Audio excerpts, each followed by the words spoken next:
My first time at an auto show in China. This might just be the first Shanghai auto show that Chinese brands just dominate the whole show. Korean brands didn't come at all. They don't really do very well in China, so it makes sense. So let's see which foreign car brands made it to the auto show and how I feel about their cars. We're at the Shanghai Auto Show. And what is the goal for today? Today, first, we're invited by BYD. Yeah, thank you, BYD. So we visit pretty much all the BYD brands and cars. BYD, the king of EV. Yeah, and Julie has some preference, like she has something she wants to see, and we go to other halls. I basically want to see all the cars that I cannot afford. Yeah, luxury cars, like supercars. And we are next to the most exclusive, the most glorious brand ever. Yeah. You have never seen luxury like this. The Mini Cooper. Ice cream cars. So, if we want ice cream, what are we gonna do? I'll send you to get the ice cream. You're token white woman. Yeah, I'll wear a mask.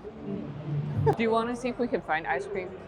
I want to know. I don't think they would do that again. They're like, it went so bad last I time. think their company banned ice cream entirely. Maybe yes. That's the biggest brand crisis for them. Honestly, their marketing team is working overtime because they're trying to make this into a race car. I might have dreams about what cars I can drive, but they have dreams about who wants to drive their car. It's not me. Mini Cooper. My mom thinks these are cute. I don't. And honestly, it's one of my least favorite cars. It reminds me of a guinea pig with Down syndrome. Have you ever seen a Down syndrome? This is the epitome of why Europe is no longer on top. Because we drive this. The ugliest car brand ever to exist. It looks awful. I can't. This is my worst nightmare is driving one of these. This brand could never sponsor me to drive this. BMW, or BMW, as I would call it in Danish. I do not love their nostril design choice personally, and their most recent models have chosen to highlight this design choice even more. So I don't actually hate BMW that much, or BMW, but there's two massive issues. Their new cars all have these big nostrils and they put highlighter all around them, so you really zoom in on them. These aren't even the bad ones. They have one where it's marked with orange. That's a mistake. But I also wouldn't buy one, even if I could afford to, because you will be stopped so much by police because a certain type of person likes to buy BMW. Back then, it was not nostril yet. It was just booger. This is charming. I would love to have this. Audi. I love Audi. Beautiful design, but please, for the love of God, don't touch a thing as iconic as the Audi logo. But this car and that car were not produced by the same company. They don't look like they're produced by the same company. If you walk into a store and you see both next to each other, you'll think you're walking into a multi-dealership. Yeah. And don't put your Audi letters on your car, please. No, because your logo is so recognizable and it's one of the good old logos. Yeah, everyone can recognize your logo. I still think if they wanted to modernize it, they could have made the rings light up or they could have made them spin or something. Yeah. That would have been cool. But this is kind of lame. Yeah. I think your design team lacks creativity. This designer should be fired. I won't say that because I don't want anyone to lose their job. But look at this sexy beast. Audi, you can produce a beautiful car. Yeah.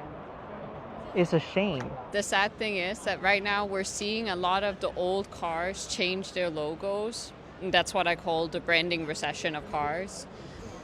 Because you've seen brands like, I think Jaguar is the worst offender on this. Yeah. They took a brand logo that is so recognizable and so beautiful and timeless, because how can a Jaguar ever look bad? And now you just have this basic writing. You don't have a feel of the company anymore, and it feels cheap. Yeah. I don't like it. Mercedes-Benz. You and Yangwang U8 should compete. Oh, yeah. It's the original girly pop car, the one that all the girly pop influencers have. In California, specifically. 大家去尽可能的看一下。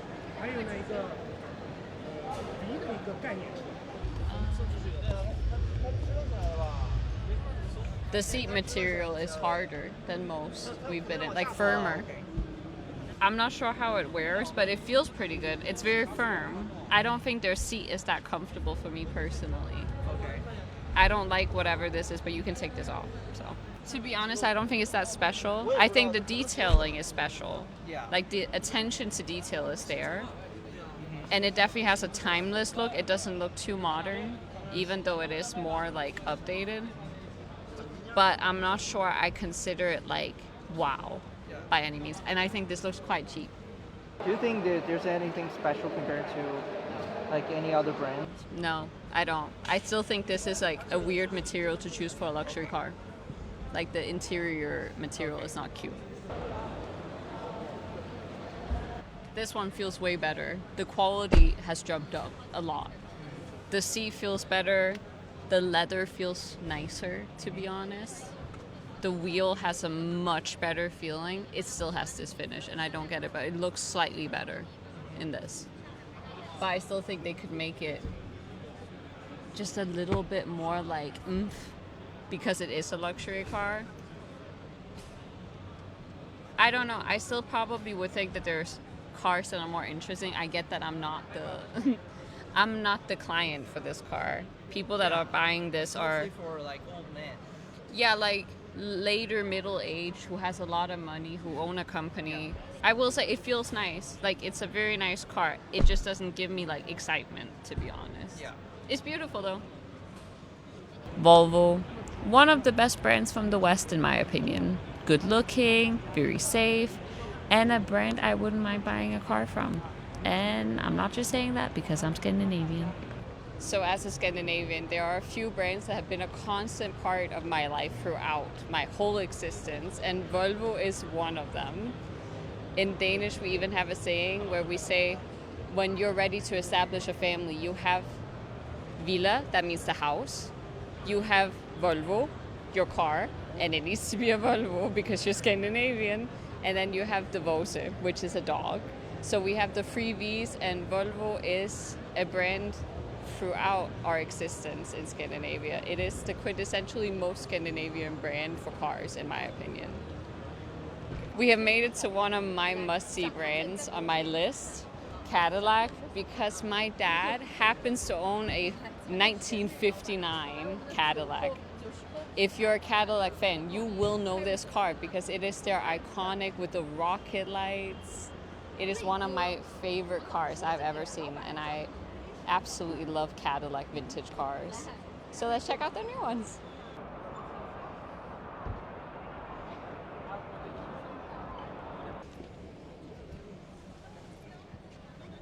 For me, this is a Cadillac feature, that it has the trim in a different color.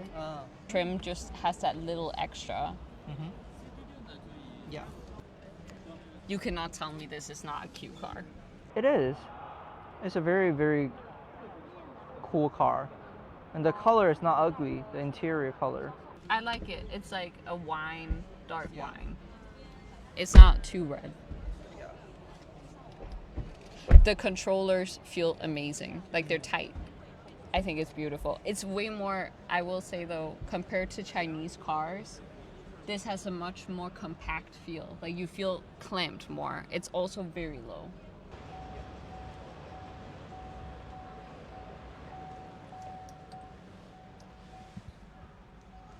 I prefer bigger car. Yeah, this space is for sure better. It feels much more comfortable. like size-wise, you don't feel clamped. You don't feel so confined in here. I do not like the interior color, but I'm thinking they probably have multiple. I do like this though. I've noticed this is the thing they like to do. I think it looks quite nice. Yeah, it's carbon fiber. Yeah. Yeah. And I think the coloring of it makes it look good in the light. This makes it a little more sporty, like carbon fiber. It gives it a more updated feel and less like heavy. Yeah. I know people are gonna think this is weird, but to be honest, Cadillac is one of those cars. Like if I had a company, I consider Cadillac like quite like the bigger Cadillacs, quite decent company cars. Yeah. Lexus, not bad, but not for me.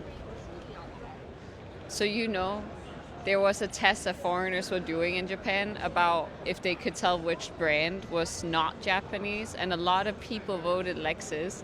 And I think Japanese people won't be particularly happy if you don't know Lexus is Japanese. Yeah, it's a Toyota brand. Yeah, it's a Toyota subsidiary, right? Yeah. Like luxury line. No, their EVs look good. Their small sedan look good. Because I think a car that big should look a little bit like, a little aggressive. Yeah.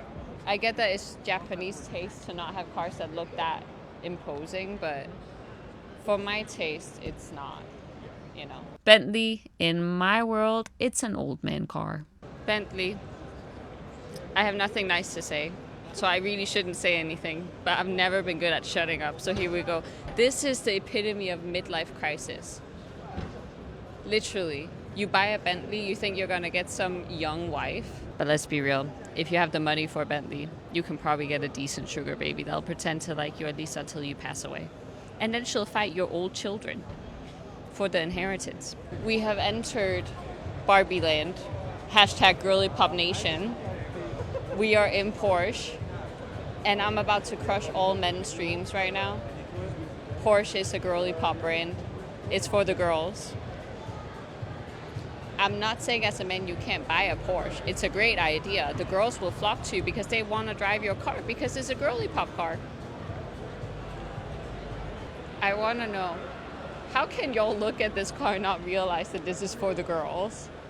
It's too beautiful to belong to a man, to be honest. I really don't want a convertible. It sounds so great in theory until you have your hair flying everywhere and you can't brush it out.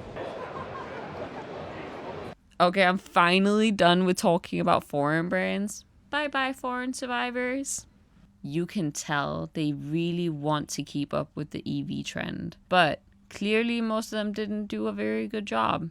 When you're seeing brands on brands lined up in rows, you really get to feel the gap between the technology of Chinese EVs and foreign EVs. I felt like many of the brands had treated EVs like an afterthought, or I didn't really feel like the EVs fit the overall brand, and it just didn't feel very genuine or like a lot of effort was really put into it.